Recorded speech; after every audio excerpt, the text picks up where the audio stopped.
Today, I'd like to talk about communication. There are blind spots that we fail to see within ourselves. And when I think about communication, I think that's one of the primary ways that we develop that distortion in the lens that we see one another through. So I'd like to talk about two different issues that create a problem. The first is how we as couples have this tendency to talk about two different things at the same time while thinking we're talking about the same thing. So there's a great example in the HBO sitcom Lucky Louie. It's a conversation between Louie and his wife Kim, and they're going to have this romantic weekend, and so he brings her flowers and presents them to her with a flourish, expecting a great response from her. So let me read the dialogue. Louie, I'd like to give you some advice. Listen, try not to take this the wrong way, okay? But if we're going to be married for the next 30 years, I need you to know that red roses just are not my thing. I really don't like red roses. Louie, okay. Can I critique how you just told me that? It's not a big deal. I just think that you should have thanked me for the flowers first and then said the thing about the roses. Kim, I've told you before that I don't like red roses. Remember that? Louie, but still, I was thinking of you, so I bought you flowers. Kim, if you were thinking of me, you wouldn't have gotten me red roses. Louie, oh, come on, Kim. I bought you flowers. That's a nice thing. You say, thank you. It's called being polite. Kim, you know what would be polite? If I told you things and you actually listened. Louie, hang on. All I'm asking for is a tiny bit of gratitude. So maybe they're not your favorite kind of flowers. Kim, no. I didn't say they're not my favorite kind of flower. I said I don't like red roses. Louie, what's wrong with you? Are you allergic to saying thank you to people? Kim, how do you expect someone to say thank you for giving them something you specifically told them you didn't want? Louie, you know what's a better question? How you can get given red roses and turn around and act like this. Kim saying, when I tell you things and you don't listen to me, it's a huge insult. And it makes me feel like I don't matter. Now, those aren't the specific words she's saying, but underneath the message of all of this is she's hurt because she said that she, doesn't like red roses and he brings red roses, so she doesn't feel listened to. Louie, on the other hand, makes a huge mistake, goes right by the fact that she feels unheard and unseen, and he changes the topic and he begins to talk about feeling unappreciated. And so often, I see couples miss this fact. It is a classic example of a right fight. Neither is wrong in what they're saying. He does want to feel appreciated. That's important to him. And she does want to be heard. She wants him to listen so she doesn't feel unimportant to him. And they can have this topic all day long and both end up seeing the other person through a very distorted lens, which to me is really sad. One of the things I wish I could get couples to do, and they do it in my office, but only by me sitting there kind of saying, whoa, let's slow down. What's underneath here? It's trying to just consider what's the real topic under the issue that you're talking about. You may be talking about roses, but why is that an important thing to you? And then why are you wanting to respond that way? I mean, to me, with right fights, what's important is our ability to separate intent versus the impact of our actions. And so often I think that, and Steph and I do this all the time, I may do something that offends her or hurts her, and then I'm going, holy smoke. I mean, that's how she's impacted, right? And I'm going, but that wasn't my intent. My intent was this. And I'll talk about my intent, and she'll talk about how she's hurt, and we can't ever resolve that. So I'm just going to encourage you. Consider maybe having two separate conversations. If you can begin to identify and only talk about one issue at a time, I think it'd be really helpful.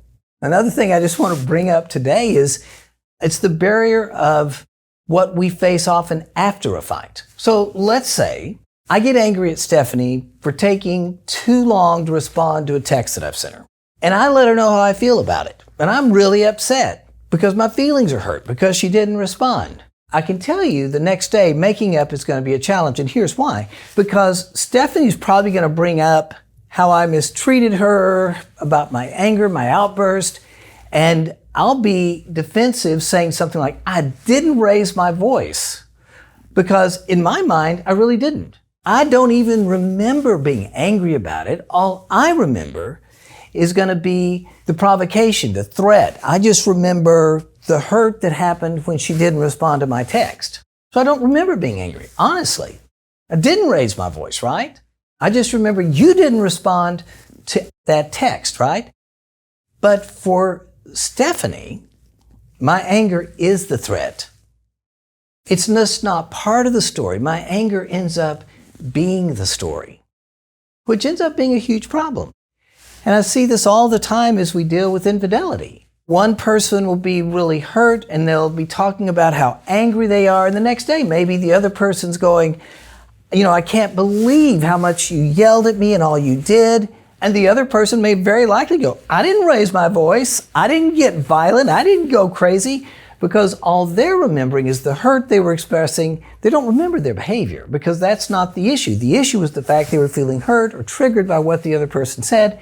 But the other person, all they can see is the anger because that was the threat. It had nothing to do with the hurt or the pain. And it does make it complicated for us as we kind of move through these things. And at times, I think both of us, both me and Steph, both you and your mate, you have to really step back and recognize that if our mate is saying things to us that we strongly disagree with, that perhaps we actually have a blind spot that we're not seeing, that I need to consider the possibility that maybe I'm not aware of how I come across in things. In the book, Thanks for the Feedback, it talks about a thing called the STS, the Superior Temporal Sulcus, STS, which is located above the ear. And at 4 months, all auditory information, whether your mother's voice or a car horn, is attended by the STS. But by 7 months, babies start signaling out human voices as only sounds that trigger attention from the STS. And the STS shows especially heightened activity when that voice carries emotion. This little piece of our brain is dedicated to taking in language and reading tone and meaning. But what's interesting about the STS, so when we're talking to each other, if there is emotion, that's the piece of our brain that actually hears things. However, when we're speaking, the STS turns off and we can't even hear how we sound. So our mate may come to us and say, that was a tone of voice. And we go, I don't have a tone of voice. What are you talking about? Have you ever noticed that if you listen to a recording of yourself, how weird your voice sounds? That's because you don't listen to your voice in the same way because the STS isn't active. So consider the possibility if your mate says you're using a tone of voice, you actually may be. That may be the blind spot because in reality, we don't always hear us. And that's part of how we begin to slowly shift the lens of how we see each other, simply because we've got to consider that maybe the way we see it isn't right. I just mentioned the book, Thanks for the Feedback. A Fair Recovery, we've been using that particular book, and it's by Douglas Stone and Sheila Heen, as a book study, just to help our communication. And we found it not only useful for our staff, but it's been helpful in the marriages. And I think that you may find the same thing. So here's a simple suggestion. For years, when Steph and I are in the car driving places, we actually just put a book in the car and we read out loud to each other. And we don't read just marriage books or books about infidelity. We read business books. We read novels. We read all kinds of things. But what that little activity, that ritual of being able to read to each other in the car has done for us is it provides an intellectual kind of intimacy. It allows us to have a different type of conversation instead of just the same conversation we always have about the kids. And I would encourage you to give that a shot. Get the book, Thanks for the Feedback.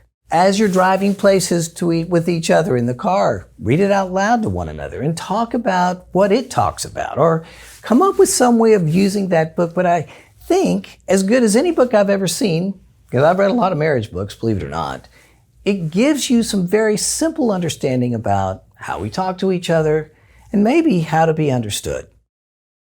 To healing.